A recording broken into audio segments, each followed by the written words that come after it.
Speaking of awesome, I get to sit next to my board chairman here, Mr. David Lucchino. David, welcome. Great to be here. Thank you for Another your great job. leadership. Thank you so much. Wait, this is a fireside chat. I don't see a fire, but we'll try to keep the conversation sparkly. Well, we have a fire in our heart to help patients. That's right. Let's talk about that.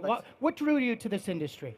So, where else can you work with some of the smartest men and women in the world around a singular mission? And both you and I have personally experienced this, which is, how do you have medicines that help people? That's what this is about. We have this great showcase here, but MassBio is about supporting our memberships who are coming up with drugs and solutions to help people. I'm a cancer survivor. You've been very open about your son's CF, and there's no better place in the world where people are being helped than Massachusetts. Well, how do you see MassBio's role in playing having an important effect on you as a cancer survivor and someone like my son with cystic fibrosis? Because clearly, I'm not a scientist. Are you a scientist? I'm not a scientist. Listen, what our industry responds to is leadership, vision. It really challenges that most people think can't be achieved, but then are. Mm-hmm. And I think that's what we do at MassBio so well with your leadership, all the board members and the great staff that you have, which is we're looking to be a change agent, but in a disciplined, strategic manner. And so mobilizing, as we do, little companies and big companies, working with government, and understanding that a rising tide is lifting all ships. We have two home fields that Boston really cares about, Fenway Park and Kendall Square. And the Kendall Square home field saves lives every day. Yeah. And from there, Worcester and Tim Murray's here today, really leading the charge out there. How about a round of applause for the Chamber President, Timmy? The former Lieutenant Governor of the Commonwealth of Massachusetts. Where is he?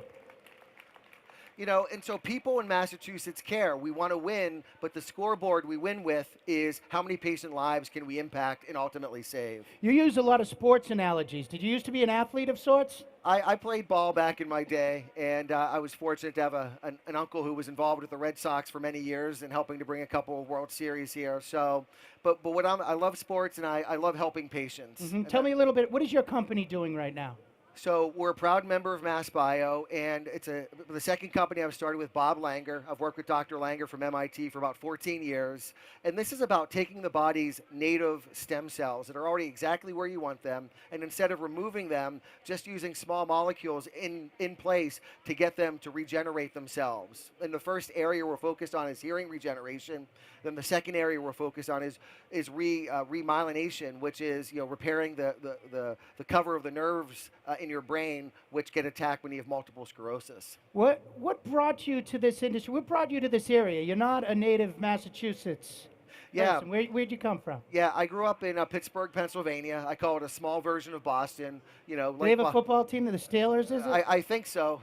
I think for Boston that's a minor league football team, but but it's proud working class tradition. My dad was the first person to go to college in our family. We love sports, we love politics, and coming to Boston was a natural fit. And I went here. I went to MIT, got my business degree, and that really opened up so many doors for me.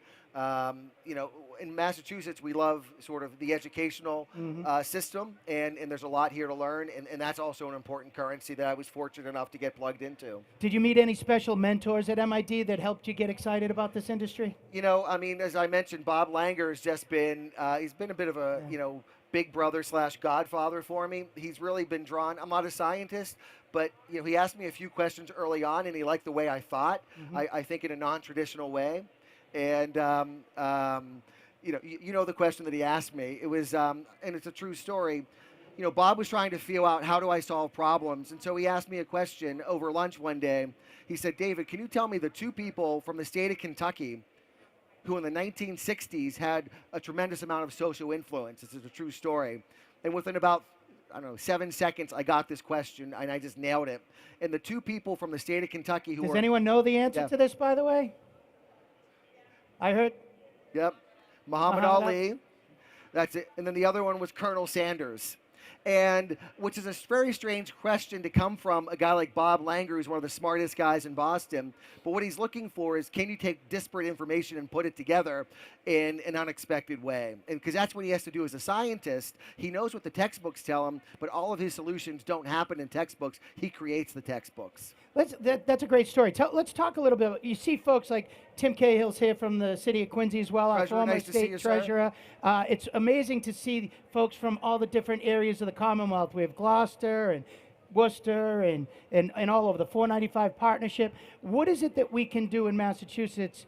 Everybody thinks it's just about Boston and Kendall Square. That's not the fact. I mean, we are growing across the Commonwealth. How do you see the future as this industry sprawls across the Commonwealth? Yeah, I mean, a rising tide's lifting all ships, and we Yeah. see that at MassBio. My company's based in Woolburn, which is really becoming a hub for biotech. And part of it, for us, it's convenient going up and down 93 to get to the airport. A lot of my workforce lives in Acton, people coming from the North Shore. You have a great company like Abiomed based up in Danvers, close to Gloucester, which is really becoming a sort of a mini hub as well. And so, what's happening is, again, we have a home field, which is Kendall Square, but that's not the only story. Worcester is just becoming a real powerhouse for biomedical innovation, and we love that at MassBio, isn't that right? Absolutely. You talked a little bit about Abiomed, your background in device and combination products.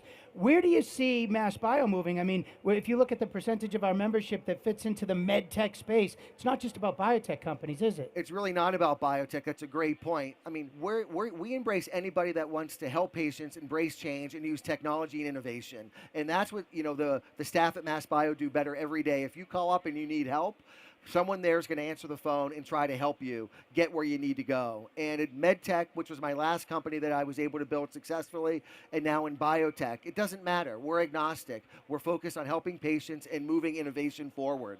In 2012, we sat on a stage over there, the last time Bio was in Boston, and we talked about how we wanted to make Massachusetts the best place in the world for the life sciences and ultimately help patients. We're sitting on this stage today, and this whole idea of digital health, artificial intelligence, big data, it's a topic that's going around this convention. What are we going to do in Massachusetts to position ourselves so that 5 or 6 years from today, we can sit on a stage over there or over there and say we're the best place in the world for digital health? Well, I could answer that question. I applaud you and Kendall and everybody. I mean, one of the people we recently brought into our board of director is a woman from Google, their life science group, Verily, named Luba Greenwood, who is really in the midst of thinking about all things digital. Mm-hmm. And we really see that as an important strategic initiative for our industry over the next 5 years. And that's an area that at the board level we're going to undertake, we're going to look at very astutely and very strategically, because as we know, our friends on the West Coast, do that exceptionally well, but that doesn't mean we also can't do that well, as we're the ones really developing drugs, impacting patients, in our own community. Oh, that's a great point. That is a great point. What are we going to do we've grown our workforce here in Massachusetts significantly. How are we going to address those needs? Well, I think one way that MassBio deserves a lot of credit under your leadership is working with I love state your government. answers, by the way. No, thank you. Seems a little self-serving. But, we work with the state government. We're an open source system. This isn't not invented here. If you have a great idea and you want to help patients, Bob Coughlin's going to return your telephone call because he cares. And, you have somebody, not only is he charming and smart, and but he's a tremendous leader, where we're lucky to have you. And then somebody like Travis McCready, who's running, working the state's point person on life sciences, who just does an outstanding job helping to be a partner with us. Maybe we could talk a moment about that public-private partnership. In my opinion, what separates us here in Massachusetts from every other pavilion here is that in Massachusetts, we truly have a collaborative relationship between academia, industry, and government as our partner. You've heard from Travis. You've seen the partnership that we have with the Life Science Center. The governor was here this morning, the lieutenant governor, our partners in the House and Senate. It's truly a collaborative relationship, and that's how we become the best place for this industry. Bob, one area I'd like to ask you a question about is... Oh, we're almost out of time, David. Okay. Okay, no, go. In the last 45 seconds, you and our previous past chairwoman, Abby Selnecker, really led an initiative to talk about, what aren't we doing as well as we can do. And maybe you could talk about the report that you guys issued last year and the importance of us as an industry. Yeah, something that's a big theme at MassBio, and it is nationally now, is promoting our diversity and inclusion strategy. Edie Stringfellow, raise your hand. She's the first Edie. director of diversity and inclusion of any trade association that we can think of. we have a gender diversity strategy where we want to get more women on board seats. We don't sit on panels that don't have women on the panels anymore, and it's really it's taken off, and it's a good decision. Data shows that the more diverse of a group you put together, the better the results are, and we're going to continue to lead on that issue. That's right. Well, I'm thrilled to be your partner for the next 2 years. I'm thrilled to be on the board, and the team that you've assembled are phenomenal. And this is where we're making it happen for patients. Awesome. How about a big round of applause, ladies and gentlemen, for our chairman, David Lucchino. Thank you. Thank you. Thanks, buddy. Buddy.